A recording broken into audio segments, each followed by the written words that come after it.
of when you think of love? Is it a Valentine's Day card with a really cheesy message inside? Maybe you think of flowers, although these ones have seen slightly better days. Is it Netflix's latest rom-com? Now, I know we all know that's not the entirety of what love is.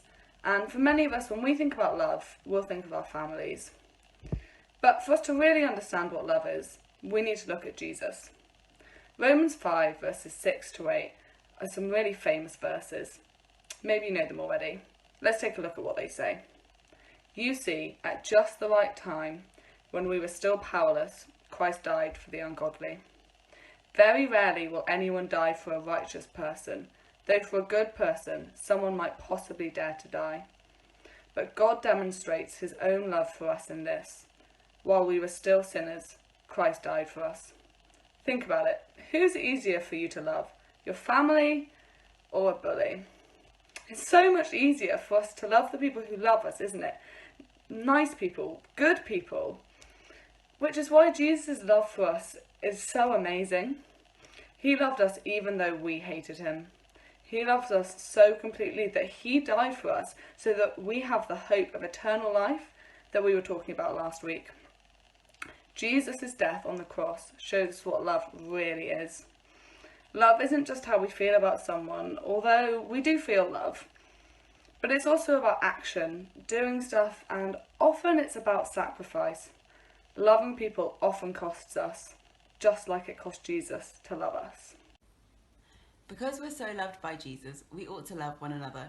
And since Jesus loved us when we were his enemies, we've no excuse not to love anyone. Paul wrote a letter to the Corinthian church when they were having a hard time being loving to each other. They were being divided about some issues in the church. Paul sort of tells them off and reminds them that they should love and reminds them what love is in practice. Have a look at 1 Corinthians 13 verses 4 to the beginning of verse 8. It says, "Love is patient, love is kind. It does not envy, it does not boast. It is not proud. It is not rude, it is not self-seeking. It's not easily angered, and it keeps no record of wrongs. Love does not delight in evil, but rejoices with the truth. It always protects, always trusts, always hopes, always perseveres. Love never fails."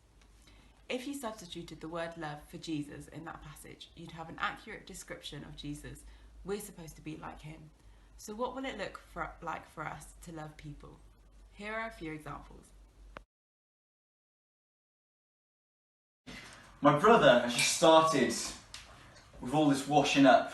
Love is kind, and so to love him right now, I'm going to go and help him out by drying up all the stuff.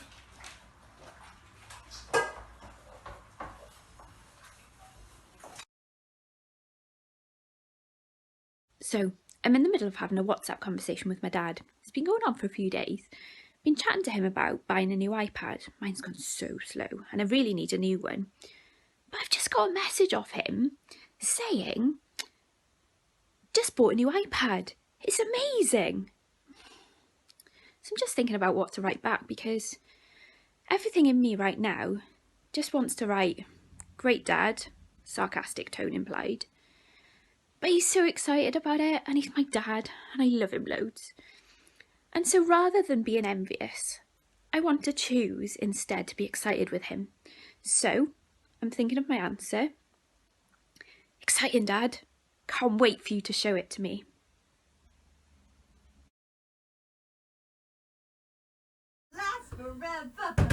Can you hear that? It's Jo. She's singing really loudly and I'm trying to work and it's really irritating. So loud. I'm actually feeling quite angry about it because she knows I've got lots of work to do, but 1 Corinthians 13 says that love doesn't get angry. So rather than being angry, I'm going to take a deep breath. Really nice.